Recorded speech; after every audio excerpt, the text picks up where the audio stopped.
Hey everyone, Kathy the Vegan Prepper here. In today's video, we are discussing how I have prioritized my family's prepping, especially on a budget. Let's get into it. Vegan Prepper. Vegan Prepper. Okay, so we're talking about my thought process behind the way I have prioritized the prepping that we do for our family, because I definitely have kind of like a hierarchy in place that we follow as we are prepping, and we're still following that hierarchy, and so I wanted to share what that is. But also keep in mind, I live in central Arizona, so we face extreme heat in summer, and honestly, my biggest concern is that we might lose power for an extended period of time during summer. So for me personally, that is like the most probable bad scenario of what we would be facing as far as a regional quote unquote disaster. We don't have extreme weather events here really. So if you live in an area that does have extreme weather events, or if you live in say Alaska or Canada instead, you're going to want to have a lot more information on prepping for the extreme weather or extreme winter or whatever of your own region. However, all that being said, I do still think that the things that I have to say are somewhat universal, but just maybe with a few other little things kind of to keep in mind depending on where you live. So first of all, number one, because of the fact that we are definitely on a budget here, we don't have a ton of money to spend on a whole bunch of extraneous stuff. We are a single income family. We have been for basically almost all of our 18-year marriage. We have been a single income family. Adam is a technician. He just recently got promoted, so yay, that's awesome. But for the most part, this whole time we've lived on a single income of like a vehicle technician. It's not a hugely, I mean, we're very blessed, but we're not rolling in it by any means. So when I talk about prepping on a budget, I do definitely know what I'm talking about. And so for us personally, I don't really focus so much on ideas of comfort, even though comfort does kind of come into mind sometimes. But when I'm prioritizing what am I going to spend our precious dollars on next, I am always prioritizing survival. Survival, like the bare minimum of survival. And so I feel like that for me ends up being my priority. At some point, I would love for us to be able to invest in really expensive preps like solar panels or like a big generator or something. But for now, I'm prioritizing survival. And for me, that boils down to 4 basic categories. Number 1 being water. Number 2 being food. Number 3 being the ability to cook the food without power. And then number 4 being sanitation. And so for us, water has to be a massive priority because we do live in the central Arizona desert. There's not water around us that we can go get should we lose access to city water. So for us, we have prioritized a lot of water storage.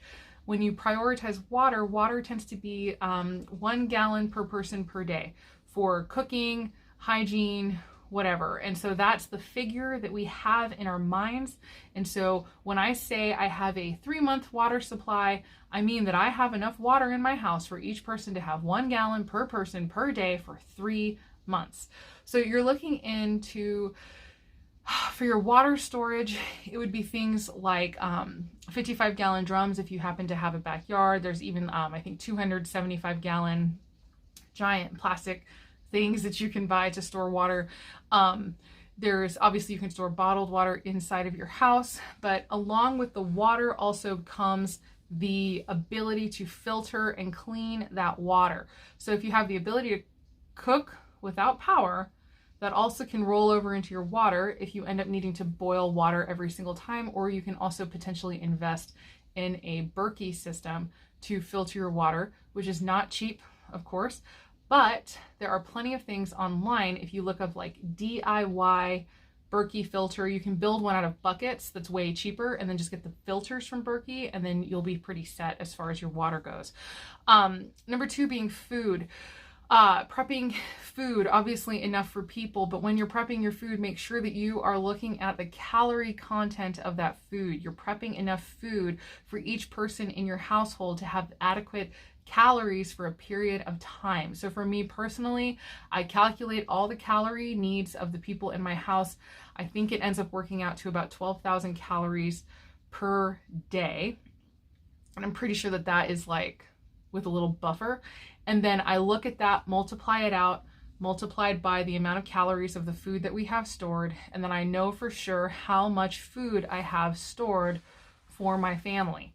And then once you're pretty set on calories, you can start kind of focusing on things like, maybe some flavor, like some salt and things like that. So definitely prioritizing food.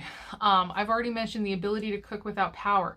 Getting yourself set up in such a way that you can cook your food, even if you lose access to city power, lose access to gas, lose access to whatever. You need to have the ability to cook those things yourself, whether it's a nice large pile of wood outside for your fuel, storing up propane, whatever. Getting yourself set up with little stoves like the Firebox Nano or the Firebox Generation 2. This is actually my favorite stove for cooking on without power. Things like the Sun Oven, things like a Wonder Bag to cut down on your fuel usage. So all these things are things that you can start like Googling, like take notes and start Googling some of the things that I'm saying. These are all things that actually we have on hand. But for me, it sort of started with the absolute basics of making sure that we had wood and we had the ability to make a fire and just knowing how to cook. So then also thinking about things that you can cook with over a fire. Most stainless steel will be fine. Non-stick, not so much. Cast iron is probably ideal, but if you have some stainless steel pans, that still works. Actually, I cook a lot on our Generation 2 Firebox original stove, just using stainless steel. For sanitation, you're looking at a basic way of going to the bathroom, I think is number one for that. So for that, that's like researching a composting toilet. We have a bucket toilet seat here, which has not been used yet in case anybody's like grossed out right now. But this would fit right on top of basically your basic 5-gallon bucket. And it's a nice little toilet seat. And then research how to do a composting toilet.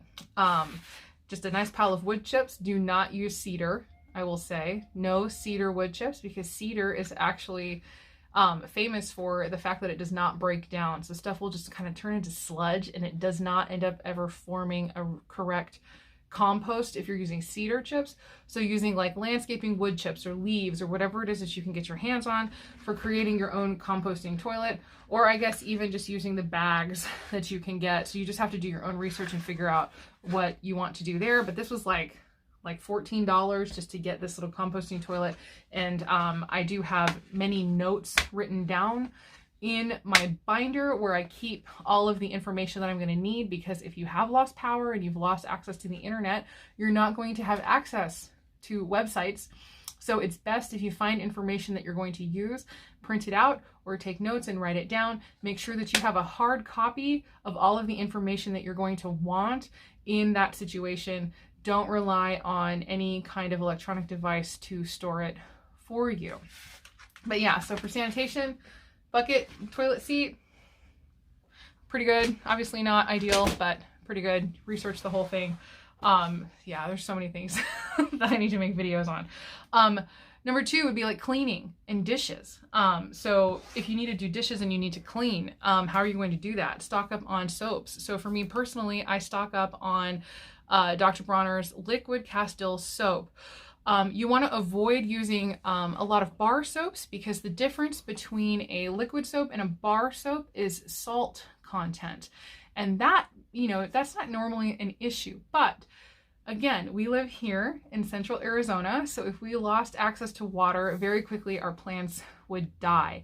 So my plan is to basically turn every single thing that we do in the house into a gray water system, or basically gray water, turn it into gray water so that I can still water my plants. So now with literally every single thing that we do, if we're washing dishes, if we're washing clothes, washing our hands, whatever, to have a soap that is safe for gray water usage, meaning that once we use this and get our little bin of whatever water we have used, we can then go pour that directly onto the plants and it's still safe. It's not going to kill my plants.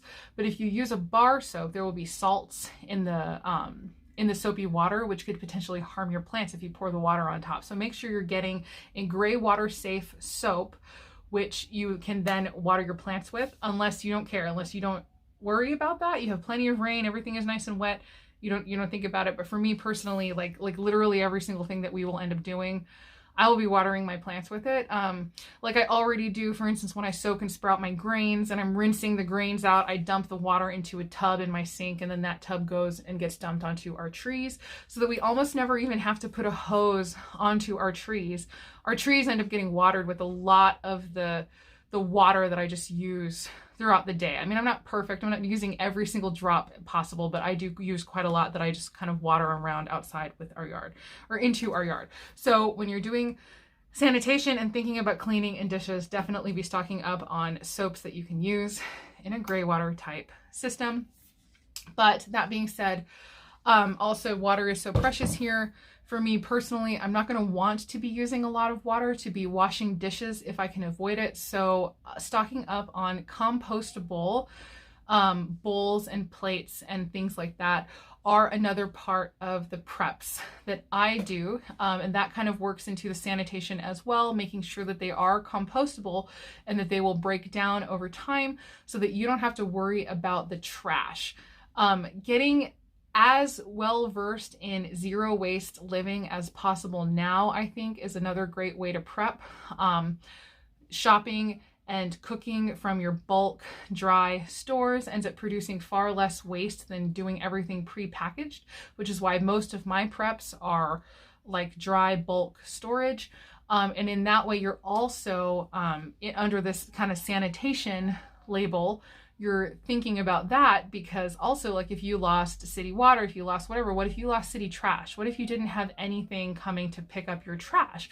And so that can also be kind of a big deal to make sure that you're not producing trash, getting used to a lifestyle now that produces less trash, so that if you ever find yourself in that situation, it is not as big of a deal. Okay, next under sanitation, let's talk about laundry. So this is another great place. You just have some Dr. Bronner's like stored up, and then you can use your washing water again to pour onto your plants if that's a big deal. Having an ability to wash laundry, whether you have a bucket or a big tub, and then some kind of plunger device, or even a stick works.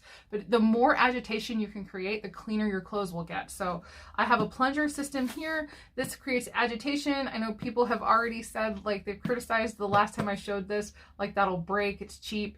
But I also purposefully bought this one because even if this breaks, you can screw a broom handle into here and then it will still work. So, so it is still like an okay thing, you know. I mean, we're not going to find nice solid like metal and I don't know, like the nice antique ones, or maybe you can, but I seriously doubt that it would be like 20 bucks. Okay.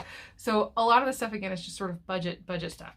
And then in addition to the ability to actually clean your laundry, the ability to hang it up to dry. So I have a folding, like a big folding clothing rack that I got on Facebook Marketplace for, I think, about $20. And it's a big, really nice one, brand new, that tend to run like 60, 70 bucks. And then I have like an upright one that I got for drying all of the cloth diaper stuff when I was cloth diapering Sage. And so, yeah, just having kind of like your system set up for laundry, and then just general personal hygiene. Also, I include under sanitation. That's things like your toothpaste and your toothbrush and your the laundry, I think, is a big part of that, right? Being able to wash your underwear and your socks, just keep yourself clean. So the Dr. Bronner's is great for that as well. You can use that for so many things, and that's the other reason I really do like that particular soap. So all of that just covers my 4 categories, right? Water, food, the ability to cook food without power, and sanitation. And then there's like subcategories in all of that. But if you can focus on just water, food, the ability to cook it without power, and sanitation, that will get you, I think, hopefully into a place where you can focus on what you need. You're not going to get distracted so much with all the stuff where it's like, oh my gosh, I need gas cans to store fuel, and I need all of this, and I need, you know, all of that stuff is great. And I would love to be super fleshed out in all of those areas. But for now, honestly, survival just is like our top priority. For us, that means that we would just generally be okay with the barest of minimums in virtually any probable scenario, because like pretty much like anything that happens, you're gonna need those 4 things. You're gonna need those. Like you could say like, oh, it would be really nice to have like a ham radio and be able to communicate and all this stuff. And like, that's great. Again, like I'd love to eventually have that stuff.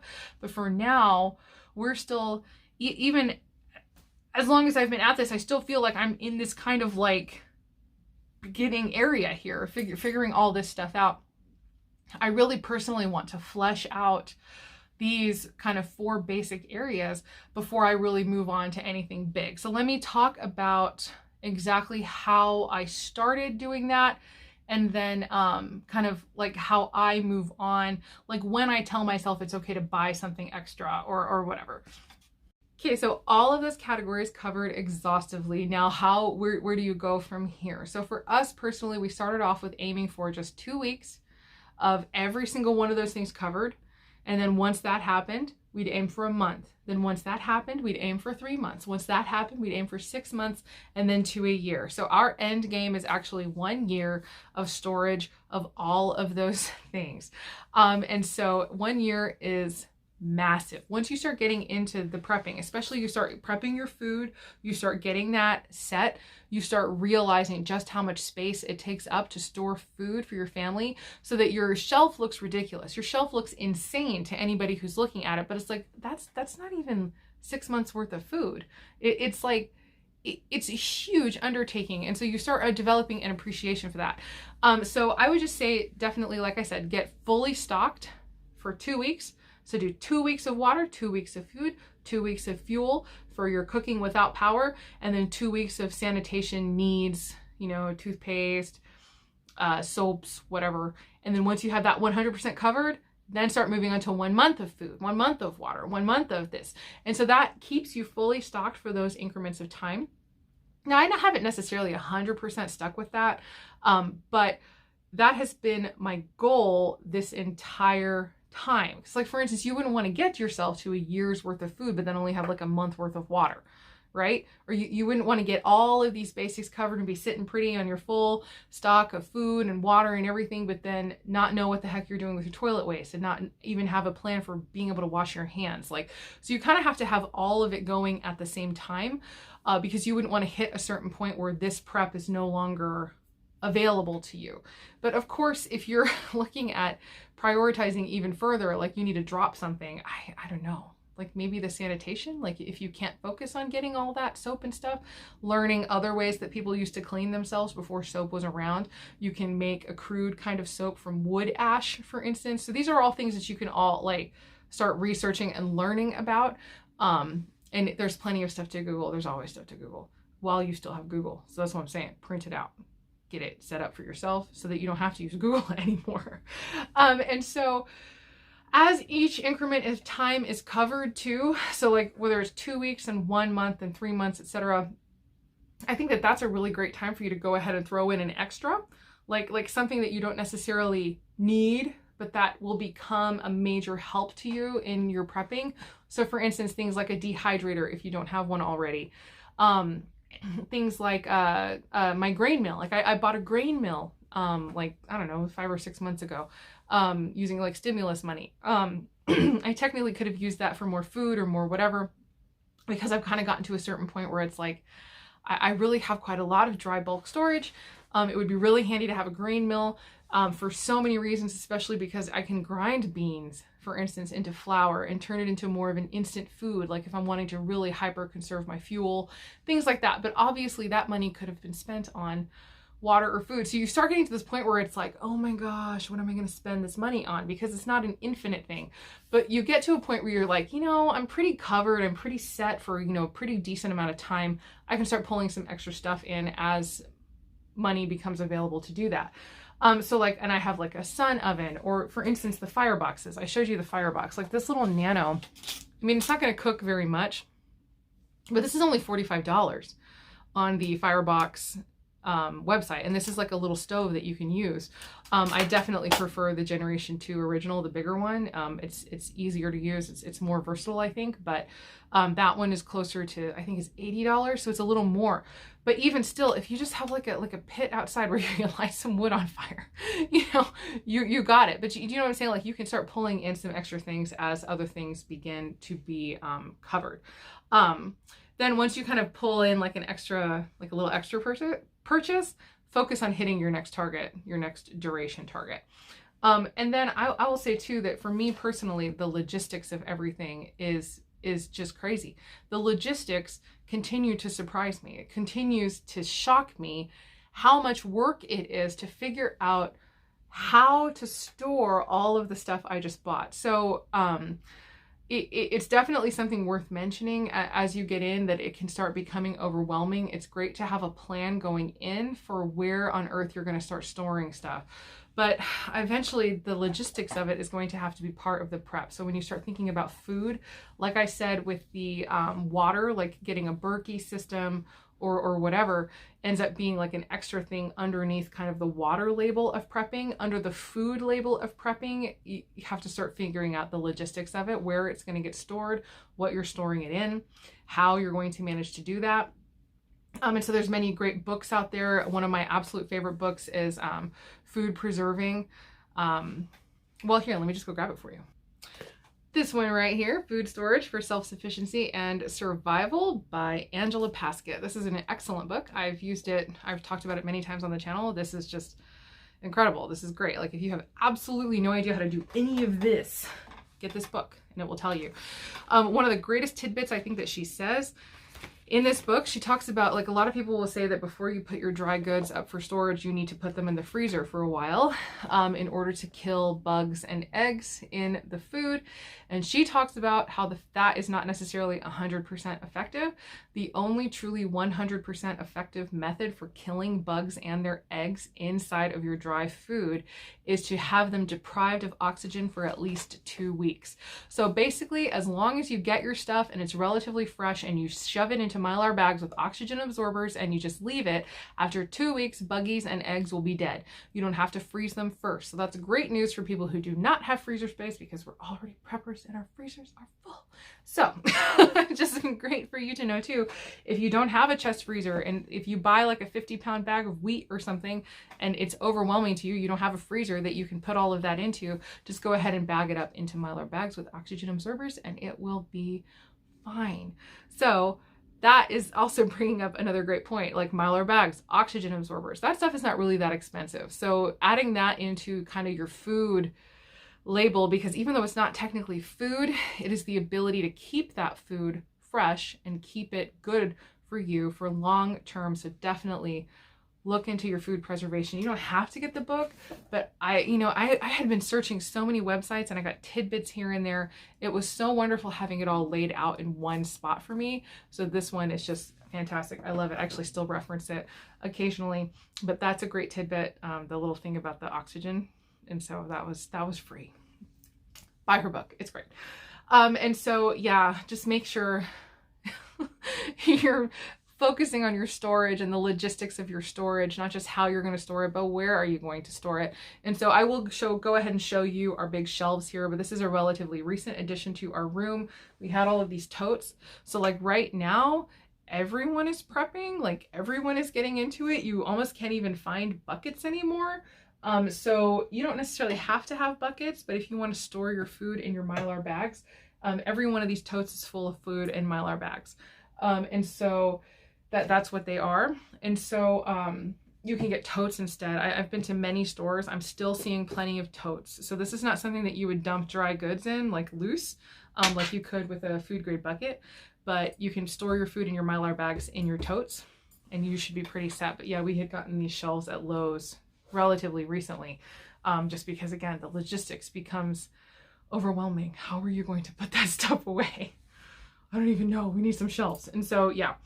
Can you imagine though how heartbreaking it would be to store a whole bunch of food and then just find it completely overrun with bugs because, you know, you just didn't like put it away right? So make sure you're doing that as you go. That's not like later. That's like as you go, make sure you are storing that food and then having a difference between your long-term storage and your working storage. I'll get into that in just a second. But I will say, for now, if your budget is so stringent that even stocking is not possible, like you're looking at this and you're overwhelmed because you're like, oh my gosh, I can't even have enough food to feed my family right now. Just regular. Well, for one, I don't know, like even try, like, prepping vegan is super cheap. The dry goods it's ridiculous how much food you can get for how little, especially if you shop bulk. A place like Azure Standard, we are Azure Standard affiliates. I'll put a link down below that if you follow that link, it really does help us out. But I'll put my code on the screen right here. If you go to azurestandard.com/start and enter my code, that also will really help us out. If you sign up, even if you never buy anything, it helps us out because they track how many signups I get. Like, it doesn't matter how much food I sell because I talk about it all the time and everybody's like, I'm adding this to my cart. It has to be signups. So if you're not with Azure Standard yet and you appreciate the content of this video, please go sign up just to view the site. Even if you never buy anything, just use my code and that will help me out. Okay, that being said, if your budget is so stringent you can't even really stock right now, then focus on free preps. So free preps would be things like your health, eating better. Yes, you can eat better even on a budget. We are vegan. We are a single income family of vegans. Remember, this is not like we're not rolling in it. Remember, and for us, we notice like there's this myth surrounding veganism that it's expensive when really the vast majority of the poor people in the world, I'm not talking about America poor, I'm talking about actual third world poor. The vast majority of those people are vegan, essentially, almost by necessity. Like, they eat like sweet potatoes or like root vegetables out of the ground and legume and some grain, whatever grows locally for them. If they can get food, that's what they eat. They're not eating meat and dairy and all of that stuff. That's the stuff that's expensive. The vegan stuff that's expensive is processed foods, not dry bulk goods. So if you're not vegan yet, consider stocking up a little bit more on beans and rice, things that are still really cheap, and learning how to cook those things. If you don't have an instant pot, it's still pretty easy to cook those things on your shelf, or not on your shelf, on your stove. Focus on things like lentils, especially like red split lentils. They're very fast to cook. It only takes like 6 or 7 minutes for red split lentils to cook. Not every bean requires hours on the stove. Lentils are a great thing. Lentils, rice, things like that. But if you can't stock, free things, your health. So eating more legumes and whole grains, exercising, improving your flexibility, do floor living, start just sitting on the floor more often. When you watch TV at night, sit on the floor instead of your couch. Start working flexibility back into your joints and getting your body healthier. Lose weight if you need to lose weight. That's me right here. I'm talking to me right now, losing weight right now. But continue losing weight. If you find yourself hitting a wall in that, just keep going, keep trying, keep trying. That's what I'm doing. Latest thing I'm trying now is intermittent fasting, and that does seem to be working. Floor living, learning skills. There's YouTube. Hello, you can find so many skills on YouTube that you don't even have to pay to learn. Currently, my newest skill that I am working on is hand sewing techniques. The ability to do all kinds of things like hand sewing seams, hand sewing buttonholes, hand sewing, all of that. That's what I'm working on practicing right now, just with like a needle and some thread. I'm practicing hand sewing. Becoming intimately familiar with your geographic area is another great thing that you can do pretty much for free. Getting familiar with your streets, getting familiar with what street goes where. Could you potentially find a way around something that doesn't use major roads, so that if you ever had to avoid, you know, an incredible traffic jam of people, you would be able to still move about your city. But also that includes learning your local wildlife, your local flora and fauna. What is an edible plant that grows in your area that you can go grab if you ever have need of that? Amongst, you know, many other things. Like for us too, for instance, Central Arizona, we are completely surrounded by agave. Did you know that agave plants are an excellent source of natural cordage without having to do like anything? You just like break off the top and pull out threads that are so strong. You can sew your clothes with those threads of agave fiber. You can make little ropes. You can do that. So if you were in the desert, you had no cordage, you would be able to get cordage out of agave plants. Learning which cactuses have water, which ones that you can eat out of, things like that. Like that's more for me, but for you, wherever you are, just kind of learning those things. Learn them, know them. Even if you can't practice them, learn them. It's even better if you can practice, but if you can't, at least know it. amongst many other things. Looking around your preps, look at the holes in your prep, then try to prioritize how to fill those holes based on that survival. So like for instance, I mentioned before, we don't have solar panels, we don't have a generator, we don't have things like that, but I realized that's a hole in my prep. But you know, I can't afford right now to go out and get solar panels. I can't afford to get even a small generator right now. So what I have done though, is I have 2 of these guys that I found on Amazon. They were like $40 each. And this is one way that I have kind of filled a little hole. It's just a solar panel. It's like cell phone charger basically. Like it's a battery that will charge USB devices. So you can get like 3 charges of your cell phone off of one of these when it's full, and it does fill in the sun. I fill it up in the sun and I have it on hand. It's funny, this has actually already come in handy a couple of times. And it was just funny, like just in daily life, like my cell phone was randomly at 8%. And I don't know what happened, like maybe if there was a battery, like a program running in the background, but I had to suddenly run out and go somewhere. And so I realized, hey, I have this thing already full and ready to go. And I charged my phone in my car as I left. I don't have a car charger actually. We have one, it's in my husband's truck, but I was able to use that for that. There was another time we had a power outage and my daughter's tablet was pretty much out of power, and we were able to just sort of plug her tablet into that, and she was able to keep playing while it was dark or whatever, and have entertainment. So there's like a lot of ways that you can use this, even though I can't power, you know, a real thing like an Instant Pot or whatever. This is still handy. And then like if you lost power for an extended period of time, but say cell phone towers were not down, you'd be able to still charge your cell phones and still keep up to date on things that are going on. So I feel like at the very least, a method of charging my cell phone is pretty good. I'll go ahead and add that in, you know? So it's just sort of like little things here and there. Make little lists of places where you think you have a hole in your preps.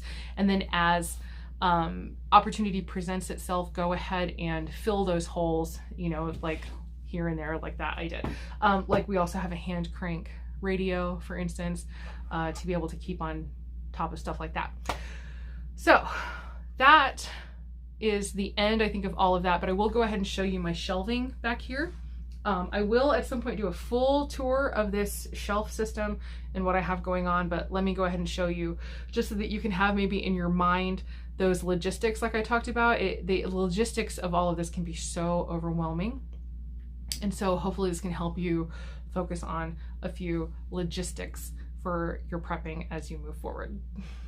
All right, here is the shelving area where we keep our long-term food storage. And I know they say never show your preps. I really don't like showing my preps, but I also really want to create more preppers. So that's why I'm helping by doing this.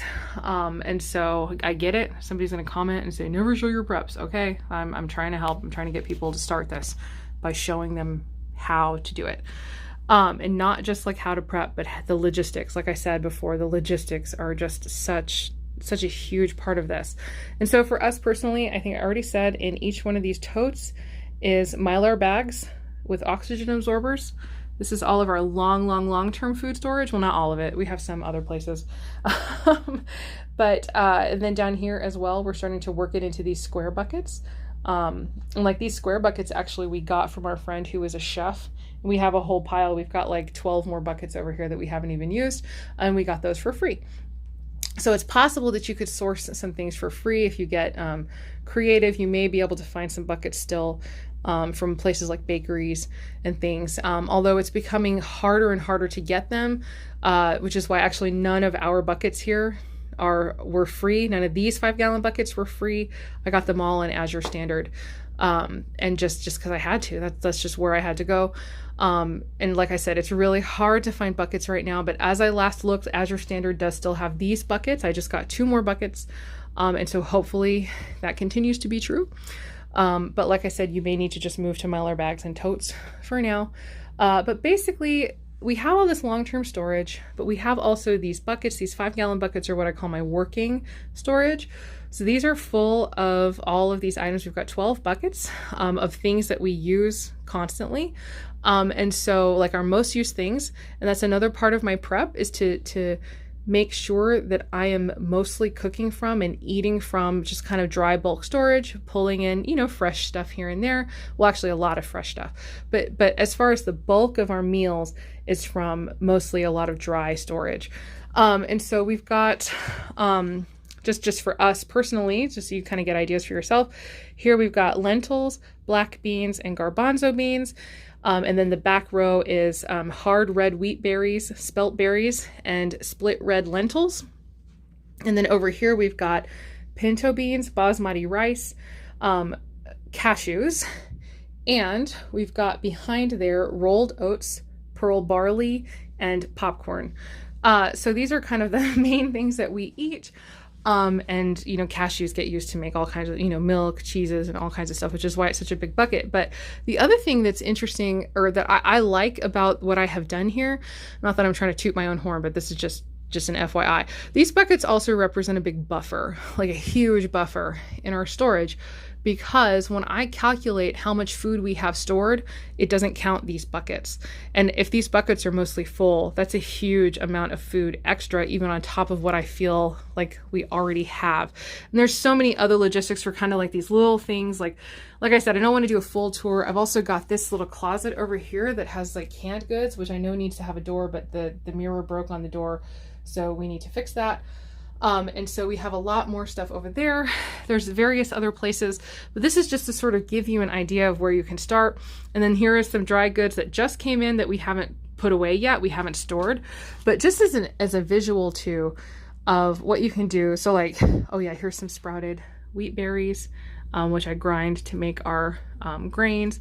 These are just dehydrated apricots. Actually, one of my friends let us come pick fruit for free from their orchard. Majorly generous of them. And so I have several things like applesauce over in my pantry over there. So like this one was totally free. I just dehydrated it. So you can source all kinds of stuff.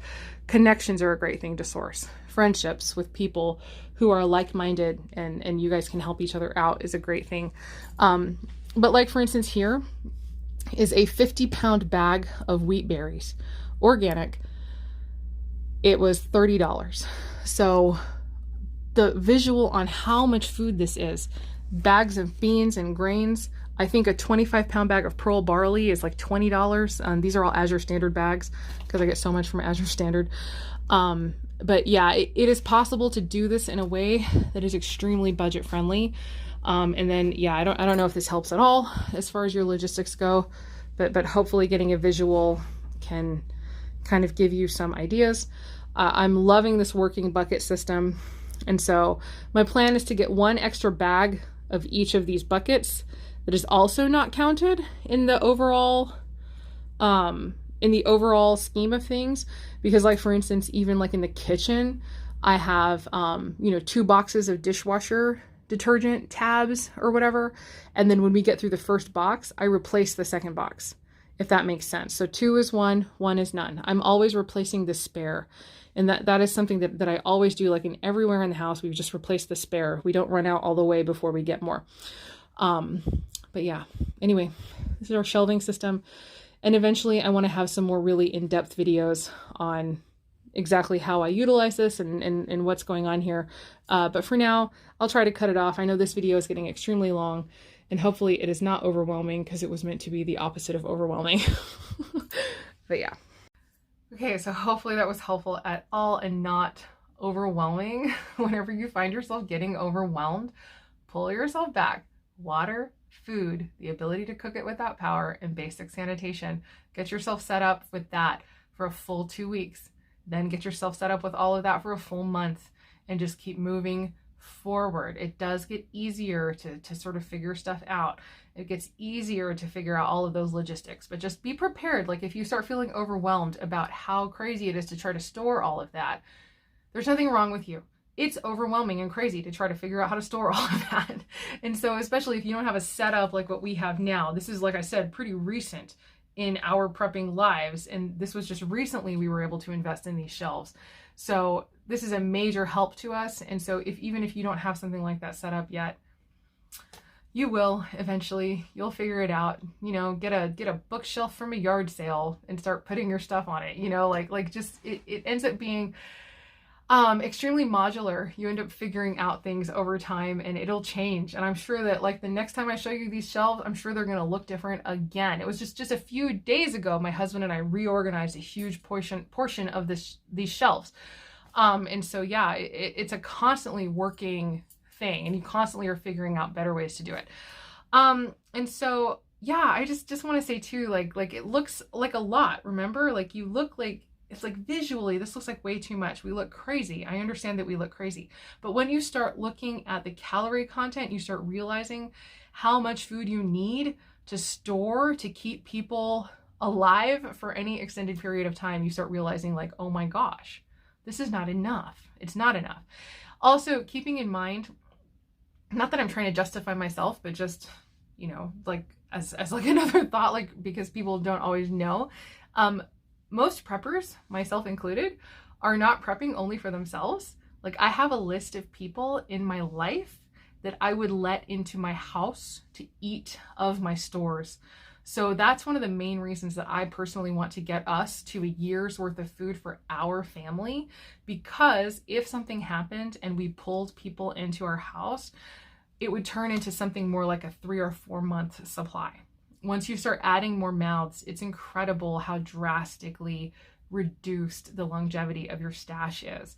And so I would like for us to be covered for at least 3 months with every single person I love on that list. Not every single person I love is on the list, but that's like my extended family that lives locally, one of my friends and her family, and another friend and her family. Like one of those are my godson and his family.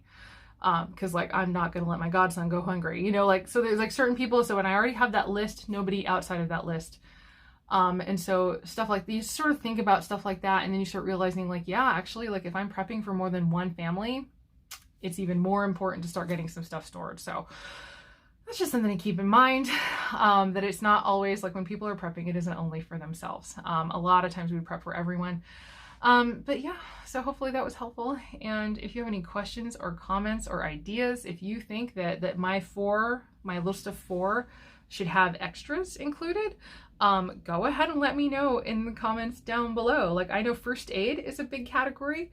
And we do definitely have like some first aid on hand. We have some tourniquets. We have like some of those things, but that's like another rabbit hole. You can go down a whole huge long thing of learning or figuring out what to stock for first aid and stuff like that. So that's another really important one to kind of to keep, you know, in mind. But as far as like your absolute basics, I feel like it's a pretty good system. But yeah, to keep me focused and keep me from going too far off rabbit trails. And then you end up spending $600 on first aid supplies, and then you still don't have your food set up. You know, so like I feel like food and water and stuff is a priority. But yeah, if you disagree, definitely let me know. And hopefully, again, that was helpful at all and will help you in prioritizing your own family's food storage and preparedness. But yeah, it's a lot to sift through. And that was just my hope, was to sort of help starting with this. And why are we preparing? Why? What are you prepping for? I hear that all of the time too. Like, what are you even prepping for? And honestly, it's like anything and everything. Like life throws curveballs at you, right? And so it's like a difference between being overwhelmed and just being fine. So like, for instance, you know, the dreaded COVID hit our house a couple weeks ago, and everybody was like, oh my gosh, like, so I let a few people know or whatever, you know, because we can't go out. We're quarantining now because we have COVID in our house. And people were like, oh, do you need food? Do you need me to shop for you? Do you need me to do anything for you? And I was just kind of like, I'm set. I'm pretty good. I'm pretty good. You know, like we had Whole Foods deliver produce a couple of times, but other than that, we're fine. Like I'm set. Like I don't need somebody to help me when something happens, because I'm set. Like we have what we need. And so that's another thing, is like prepping. I don't know, it can look selfish, right? Because you have all this stuff, you look like you're selfish. Again, it's not all for me. It's not all for my family, but it's like, honestly, I feel like prepping is one of the least selfish things that you can do. It is so important for the general well-being and peace of a situation or a scenario. Like just in general, Like, imagine if our population was full of preppers, like, and something happened, there wouldn't be panic buying. People would just be set. You know what I'm saying? Like, so anyway, the more preppers we can create, the more secure the world becomes. And that's the reason that I'm doing this. That's the reason I'm doing what I'm doing, because I'm wanting to spread peace and preparedness and security. All right. Not at all about living in fear. It's the opposite. It's about making sure that you don't have to be afraid no matter what comes. Okay. All right. That's it for real. I'm going to go ahead and cut it off. And as always, I hope the rest of your day is good and your life stays wonderful. Thank you so much for watching. See you later. Bye.